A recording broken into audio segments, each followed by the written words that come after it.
Right, grade 8. Sesingena kwenye topic manje. Kodwa okufanele understand noma uqonde ngalesi siqephu esizosenza manje. Okokuthi naso sincikile kulokho ekade sikwenza.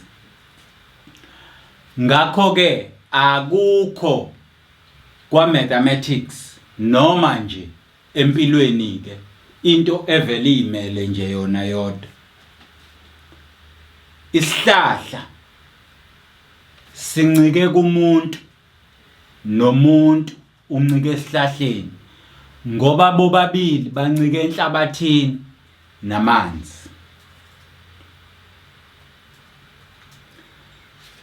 Mangithi isihlahla sincike kithi ingoba isihlahla sidinga lo moya thina esiwuphefumulile esiwubiza ngokuthi it's a carbon dioxide ukuze sona siphefumule wona emini bese sidedela umoya esiwubiza ngokuthi oxygen ukuze leyo moya obizwa ngokuthi oxygen uphefumulwe yithi. So uyabona ukuthi ukushintshana kwethu nemvelo kuncikene, akekho imele yena, omunye uncike komunye ukuze aphile futhi aphile kahle.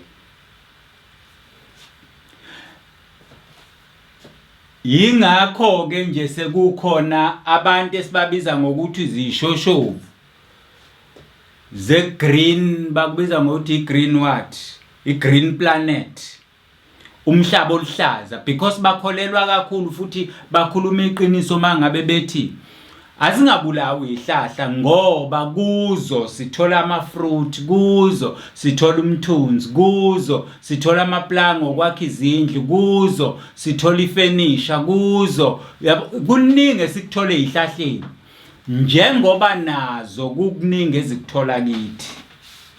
Athi siyayizwa into engiyishoyo.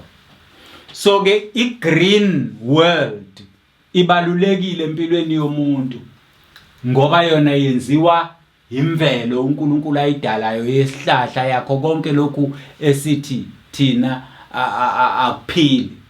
Ngicela ukukutshela ke isihlahla siyaphila njengawe. Isihlahla siyaphila njengawe. Mawungakholwa ilento engikutshela yona ukuthi isihlahla siyaphila njengawe, okuthathe isihlahla sikamango mase simila umango bese lo mango uyawushaya ngetshe noma uyawusika kancane eceleni, uzobona uzokhala, uzorelease into efana nonyembezi ngoba nawo nasi isihlahla siyaphila. Othatha upopo mawusumilile esihlahleni wena usathi uhlaza ujikjele ngetshe ushaye ngetshe ubone ukuthi uzokwenzani, uzokhala upopo because nawe uyaphila. Therefore kumele ke sazi ukuthi zonke izinto zinemtheshwana ukuze iphile ukuze isebenze. Yingakho nathi njengamanje size entweni esibiza ngokuthi laws, imithetho yama exponent. Usuyenzile wena lento yama laws kodwa ubungaboni ukuthi wenza yona, kodwa manje usuzobona ukuthi wenza yona busu thawu ile yanto nje mina sengikwazi ukuyenza yiyo ke lesiyenzayo. Nakho ke mangikhuluma ngama laws ngikhuluma ngemithetho, imithetho yama exponent ukuthi uma usebenzisa lezi number ezingama exponent ubala ngazo yini okufanele uyiqikekele, yini okufanele uyiqikekele. Umthetho oqala ke uthi uma ngabe uneyinamba ezimbili ungadideki ke la busuthi wena yini indaba kusebenze o A B C M N and what, ungadideki. Phela khumbula sayichaza lento yama letters kwa grade 8 sathi iletter ibizwa ngokuthi it's a variable. lokho okusho ukuthi masi isebenzisile isukimele noma yiphenyi number ngoba yona it varies, iyashintsha. Angithi iyashintsha, namhlanje ingamela u1, kusasa imela u2, lingakashoni isimela u7, ntambama isimela u9, iyashintsha because of the variation. Lokho kushintsha lokho sase sithi ke ama letters kwa mathematics ama variables. Nalapha sithi uma simultiplya lezi number singazazi ukuthi zihobani, uma nje zona angithi u-a lo uma zona zike zafana, i-answer yalapho noma umphumela walapho yiyo le number, kodwa siyibhala kanye bese kuthi okulapha phezulu sikuhlanganisa. Ake ngenze isibonelo salokho. Isibonelo salokho sithi khona manje kade ngitshela abantwana ukuthi u25 uyafana no5 times 5.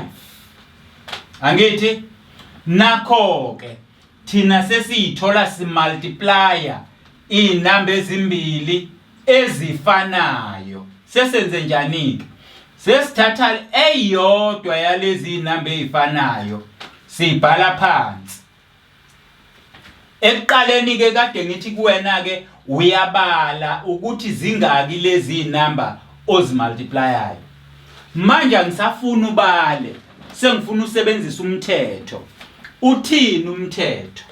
Umthetho uthi ma uyimultiplya zifana kuhlanganiso okuphezulu. Lalela ke, uma ngabe ngine number ibukeka ingenalutho phezulu, ngine number ibukeka ingenalutho phezulu, kahle leyo number wena othi ayinalutho isuka inalo utho, kodwa utho ngaleso sikhathi kusuke ku1.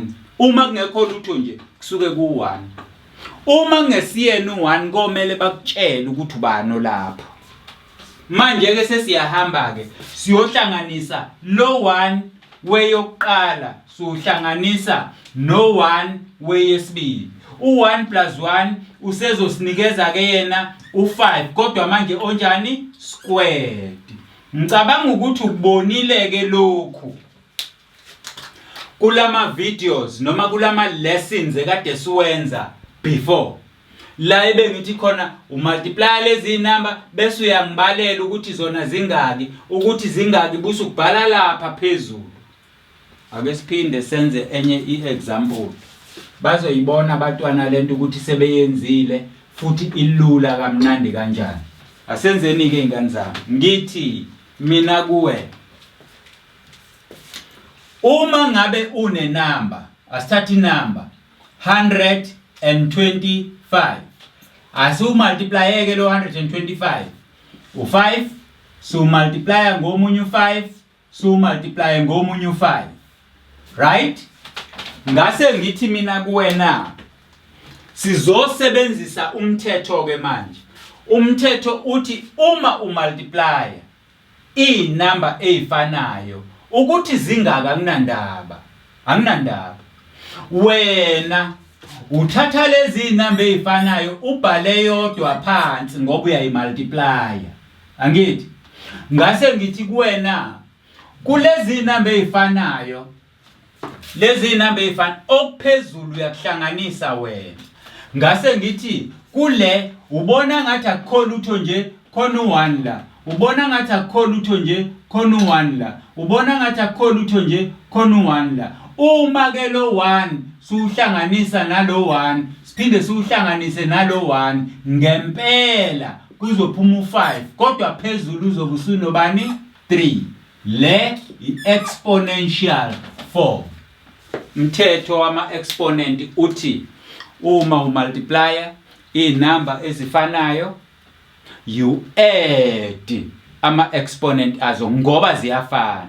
Kodwa buka lapha ke, uma umultiplya u2 umultiplya ngo3 lezi number ayifani kodwa lapha phezulu kuno1 awukwazi ukubahlanganisa ngoba lezi number zinjani azifani ngithini azifani awukwazi ukubahlanganisa labo 1 asibenze bafana asithathe inamba yokugcina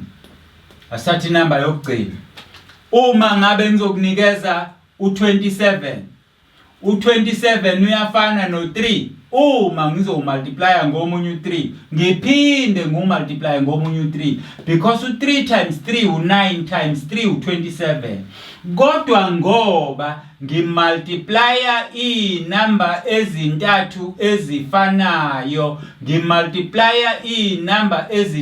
ezifanayo ngibhala kanye bese ngithi lezi number zinani phezulu lapha ya phezulu ngabona ngathi akukhona lutho wena khona u1 bese siyabahlanganisa labo 1 mase sibahlanganisile bese siphuma no3 oyedwa kodwa labo 1 abaphezulu basakhela bani u3 lona u27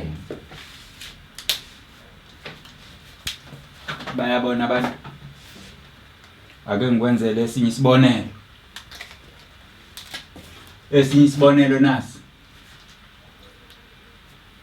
sithi lesi sibonelo engizokunikeza sona uma ngino3 aba u2 phezulu ngumultiplya ngo3 aba u7 phezulu ngoba ngimultiplya izinamba ezifanayo angithi mina ngibhala kanye bese ngithatha inamba eziphezulu zona ngihlanganisa bese ngithola u3 kodwa ongakanani phezulu ono10 lokho ianswer yami yalapha ya ngoba lezi number engizimultiplyayo ziyafana mina ngiyabahlanganisa labayana sorry for that it should be 2 here and 9 there it should be 2 there and 9 there sorry for that athi yayibona indaba uhlanganisa kuphela uma umultiplya inamba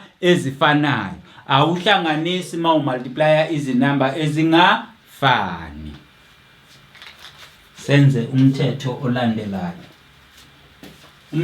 olandelayo sobiza ngolaw number 2 wona ke ngabe usebenza kanjani umthetho olandelayo na umthetho olandelayo usebenza kanje khumbula oqala bese multiplya kodwa manje umthetho number 2 uthi uma ngine number ene exponent bese ngiyidivide ngenye efana nayo ene exponent okwami ngithatha le number engiyidaba ziyafana ngibhala kanye kodwa lapha phezulu ngithatha okunye ngisuse okunye siyasusa uma sidivide siyasubtracta uma sidivide ake sikhombise lento esikhuluma ngayo asiyikhombise kuthiwa uma ngino 3 ono 2 ngudivide ngo3 ono 7 mina ngoba ngiyadivide inamba ezifanayo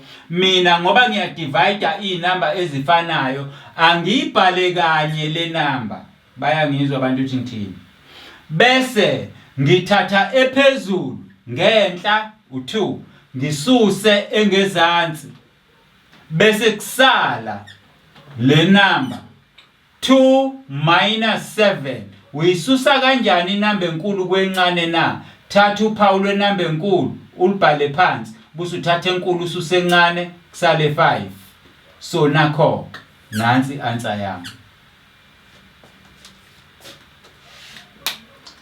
angiphinde ngizama ukuyichaza lento khona abantwana bezoyibambisisa. Mawudivide umthetho wesibili uthi mawudivide as long uma nje wena usadivide inamba ezifanayo asinacala. Asidivide. Uma ngino 9 02 ngudivide ngo9, right? Ubanike la ngiyadivide la kodwa inamba engiyidividayo ziyafana. Siyabona lokho, inamba engiyidividayo ziyafana. Kusho ukuthi le number mina ngizoyibhala kanye bese ngithatha okungaphezulu 2 ngisusa okungezansi ngitheke kuwena kungabonakala kungekho lutho kusuke kukhona bani u1 bese ngithi ianswer yami yilo 9 bese ngithi 2 minus 1 kusala u1. U1 ke akuyona into ebhalwayo bese sithi kanje awubhala u1 as an exponent kodwa uyawubhala u-minus 1. Okay, asiqhubeke. Uma sidivide inamba ezifanayo, uma sidivide inamba ezifanayo 16 divided by 4, awu lezi inamba ayifanike manje, lezi inamba ayifani. Oh, sesiyabona. U16 uyafana no4 times 4 divided by 4. Kodwa lapha ngoba ngimultiply inamba ezifanayo ngibhala kanye leyo number ngoba ngimultiply inamba ezifanayo ngaphezulu ngibhale kanye. Bese ngithi ungabona kungekho lutho la, kungekho lutho la, siyabathatha sibahlanganise basinikeze u2 bese siyadivide ngalo 4 ongezansi. Bese sithi ngoba ke sidivide inamba ezifanayo sibhala kanye leyo number 4 bese sithatha ongaphezulu 2 lo sisuso ngezansi. Ungabona ngathi akukho lutho ke kusuke kukhona u1, so ianswer yami ubani u4 bese ngiyalapha phezulu 2 minus 1 kusala u1 kodwa ku1 ngasubhali. Nansi ke ianswer yami.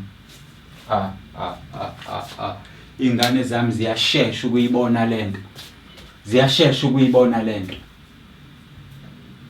Senzani kanti la? Sisebenzisa imithetho yama exponent ukubala. Anti yayizwa la, sisebenzisa imithetho yama exponent ukubala. Oqala ngochazile, senguchazile nowesibili. Sengizohamba ngiyokunikeza ke izinto okufanele uzenze ngale mithetho yomibili bese ngiqhubeka neminye imithetho.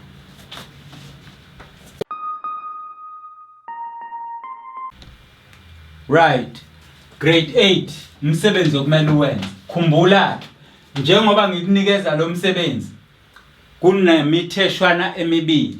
Ngikunikeze umthetho noma ngikukhombise umthetho la omultiplier khona inamba ezifanayo. La zingafani khona uzozenza ifaneke wena. Uzozenza ifane wena. Ngikwenze ngamabomu mina ukuthi zingafani kodwa zona ziyakwazi ukwenzeka ifane. Bese uapply umthetho waleyo ndawo leyo. Nalapho futhi sidivide khona ngikunikezile inamba ziyafana ziyadividana, zingadividani zidividana zinjalo. Wena khumbula umthetho mawudivide ukuthi uthini umthetho. Uzohlala phansi nobaba nomama nomngani wakho nocolleague wakho ufunda naye esikoleni, nilalela ivideo niyibuka idlala, nibone ukuthi ngenze kanjani, bese niyahamba niyokwenza umthetho wokumultiplya inamba ezifanayo. Bese ningisimplifyela lokho. Niphinde ningenzele umthetho wokudivide inamba ezifanayo. Siya divide inamba ezifanayo senze njani ngama exponent. Siya multiply inamba ezifanayo senze njani ngama exponent. Lezi inamba engibhalela ziyenzeka ziyefana. So okwakho ukuthi ulalele bese uyabuka ukuthi senza kanjani bese uyenza nawe. Uma uhlangabezana nenkinga kulokho engiqeda ukukutshela khona, xhumana nobaba nomama nomngani wakho, nikhombisane, nifundisane, nikhumbuzisane. Emva kwalokho ningasithinta thina. Uma inkinga iyadlulela lapho siyobe sesiniphendula sinitshela ukuthi yini okufanele niyenze kanjani. Ku Facebook, ku Twitter, na ku YouTube kanjalo na ku WhatsApp. Even na ku Google you can find us ku page info class maths. As uThem 2 manje thola ama video e-maths ne-science kwi-info class. Ama videos ethu asukela ku grade 3 kuya ku grade 12 atholakala kwi-USB noma i-memory card ewu32 gig. Ungayidlala kwi-TV, laptop noma smartphone. Silandela isyllabus kahulumeni. Info class cabanga. Right, sisaqhubeka nayo imithetho yama exponent grade 8. Ekuqaleni ngikufundise emibili kwi-episode engemuva kwale. Ngikufundise last multiplier khona inamba ezifanayo ukuthi senze njani. Manje ngaphinde ngakufundisa last divider khona inamba ezifanayo. Manje ngifuna sibuke la. Nazi inamba ngaphakathi kuma brackets azifani u-A no B. Right? U-A no B. Bese bonke sibaphakamisa siba-raise ngaleya exponent leya yana. Uthini lo mthetho kahle kahle? Lo mthetho uthi mangabe usuchaziwe wena uyoba no A ngesikhathi N no M multiplier ngo B ngesikhathi N no M. Okusho ukuthi i-exponent eyabo bobabili njengoba bengafani. I-exponent eyabo bobabili njengoba bengafani. Asikubonise lokhu sisebenzisa inamba khona kuzo concretizer, kuzokwenza i-meaning, kuzokwenza into enomqondo engqondweni zethu. Uma ngineyinamba ezimbili u3 ngumultiplier ngo5 bese la phezulu ngiba no2. Asibuke ngaphakathi. Ngaphakathi kwama bracket inamba engiyimultiplyayo azifani. Athi yabona? Azifani. Uma sizosebenzisa lo mthetho lokho kusho ukuthi thina sizoba no3 kodwa u3 uzoba squared.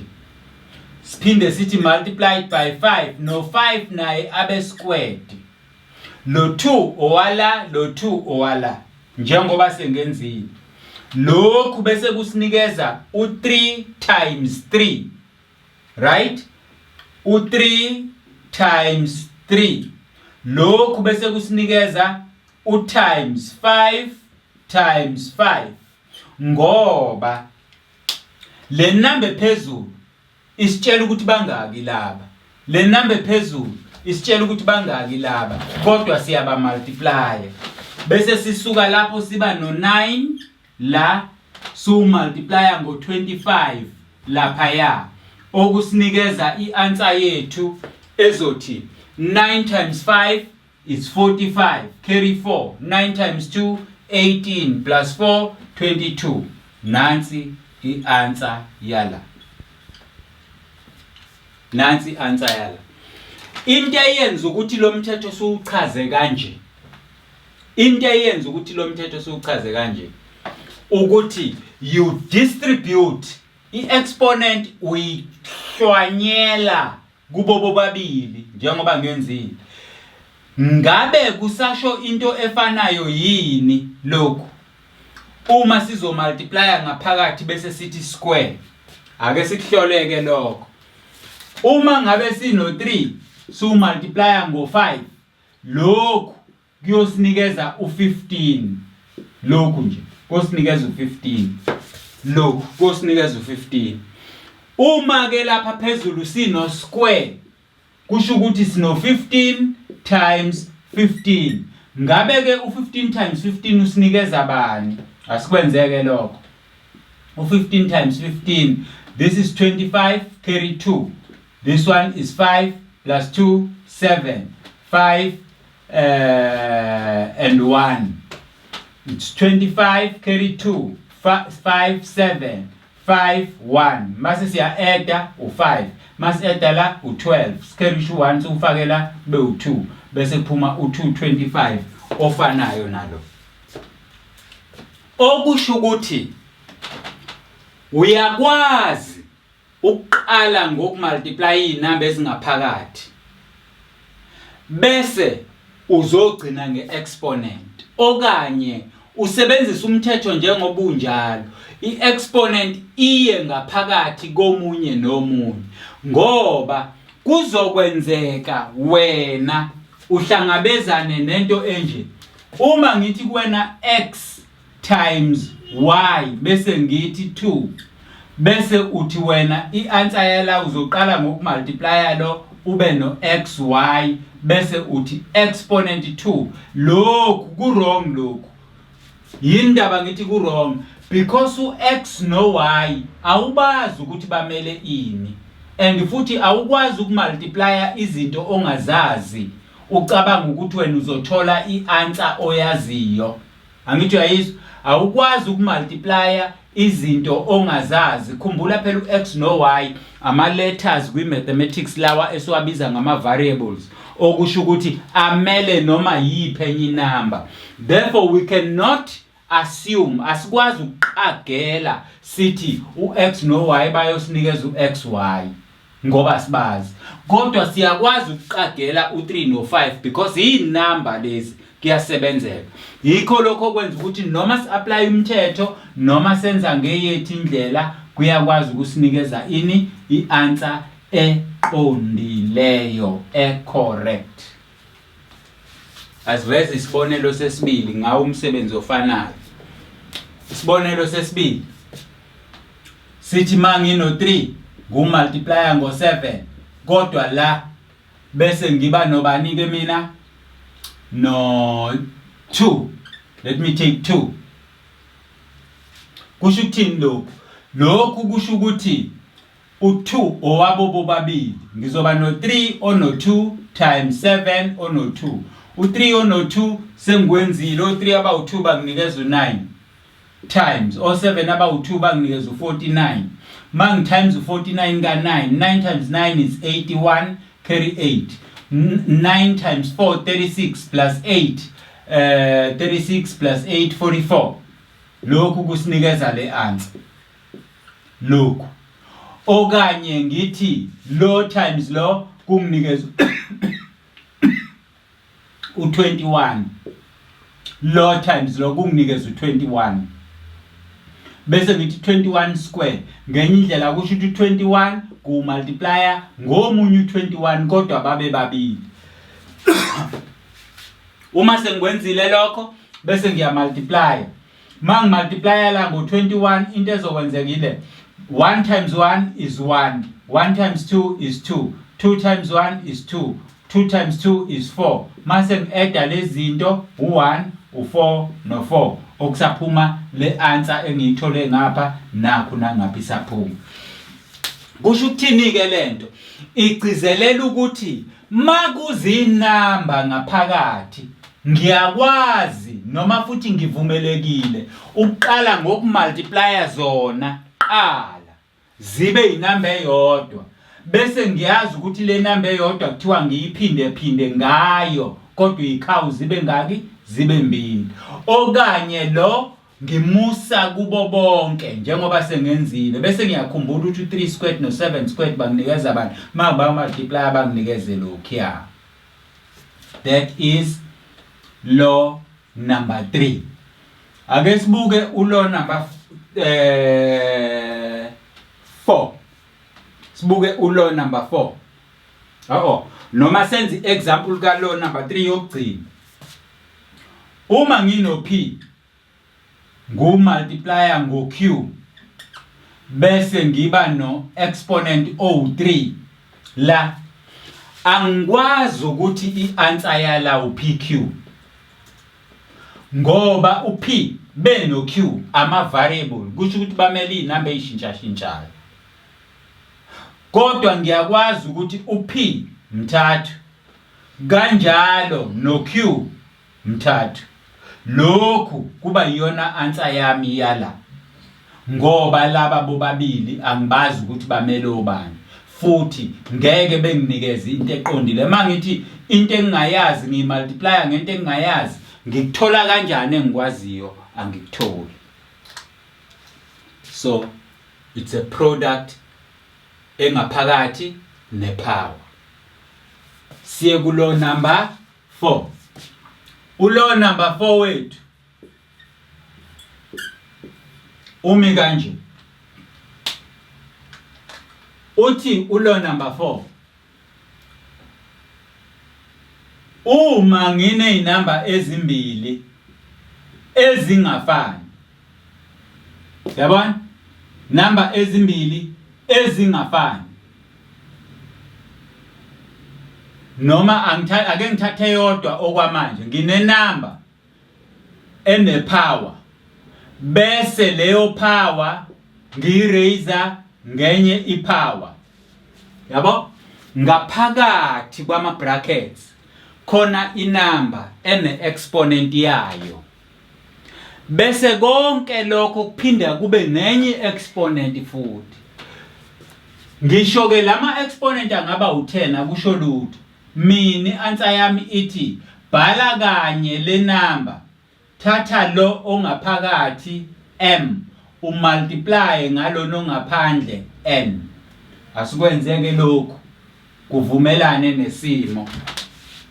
Nansi lento, uma ngabe mina ngino 5, u5 wami uno 2, bese lento ngiyifaka u3 la, siyabona, ukuze ngikwazi ukuthi kukangaki lento, yilento engizoyenza. Fanele ngithathe u5 lona ongaphakathi, bese laba bobabili kube u2 times 3, bese ngithola i-answer yami ethi u5 lapha phezulu, bese ngithola bani u6. I-answer ke le. Sengayisimplifya ukuthi o5 aba u6 banginikeza bani, o5 aba u6 banginikeza bani. Kanti lokhu mangizokwenza kanje, lokhu kuzonginikeza u25 lokhu. Kodwa mangithi 25 raised to 3, ngoba lokhu kuzoba u25 raised to 3, kuzobe kusho ukuthi ngino 25 abathathu. Ngino 25 abathathu. 25 times 25 ngithola bani? Lokho engikutholile bese ngikumultiplya ngo25 futhi again.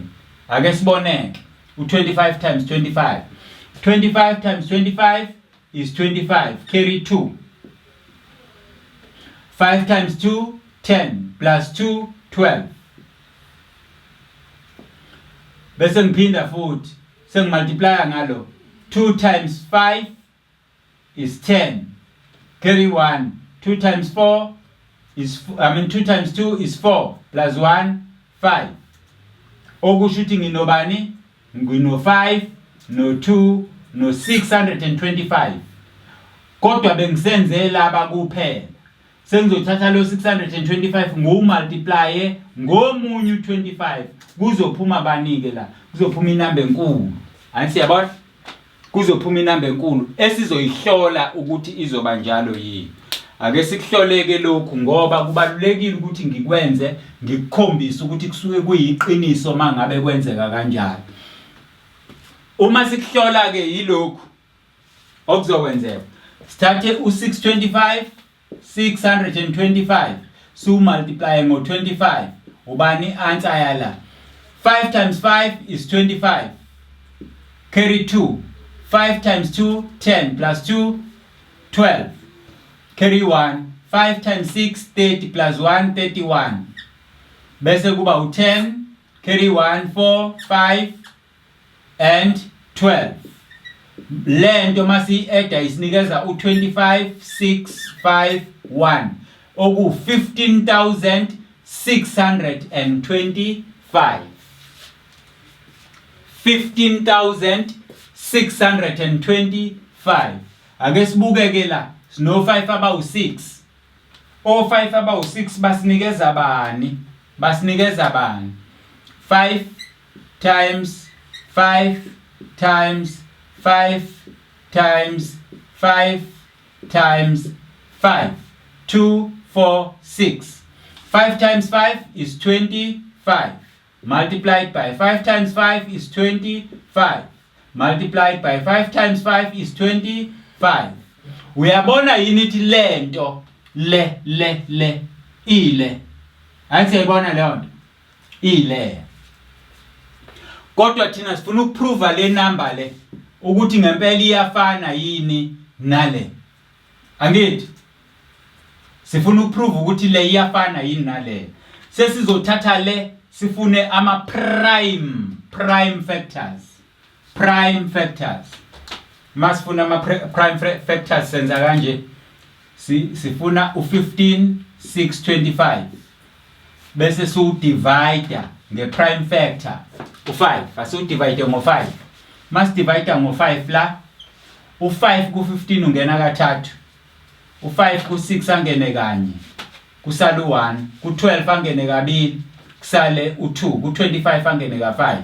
Siphinde sidivide ngo5 la ku30 angene ka6, kusala u1, ku12 angene kabili, kusale u2, ku25 angene ka5. Siphinde sidivide ngo5 la ku6 angene kanye, kusala u1, ku12 angene kabili, kusale u2, ku25 angene ka5. Siphinde sidivide ngo5 la ku12 angene kabili, kusala u2, ku25 angene ka5.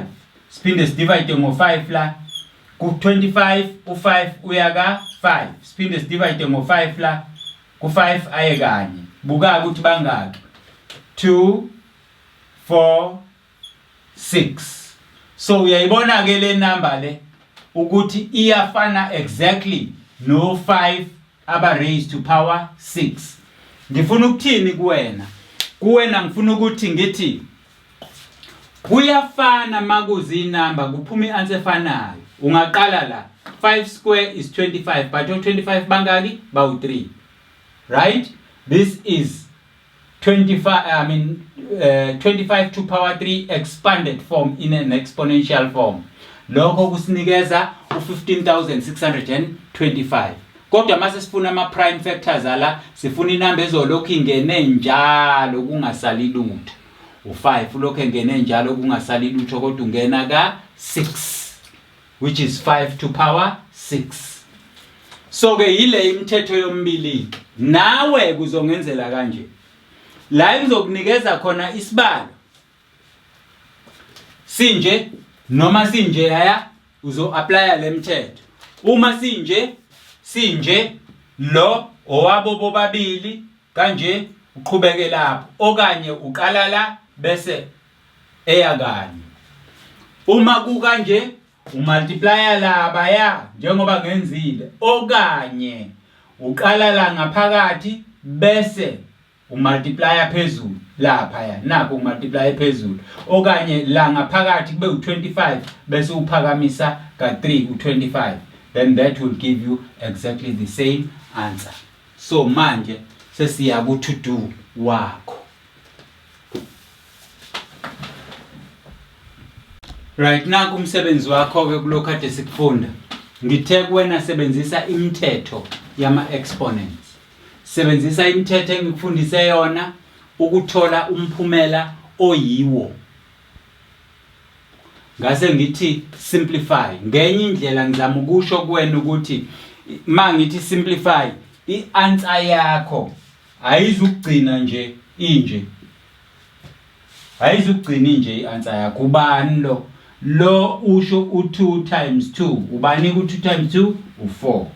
Yilokho ke ngikushoyo. Mangabe ngithi simplify ayigcini kanje ianswer yakho kufanele ihambe izifike la ezobe siyenza khona inamba eziqondayo.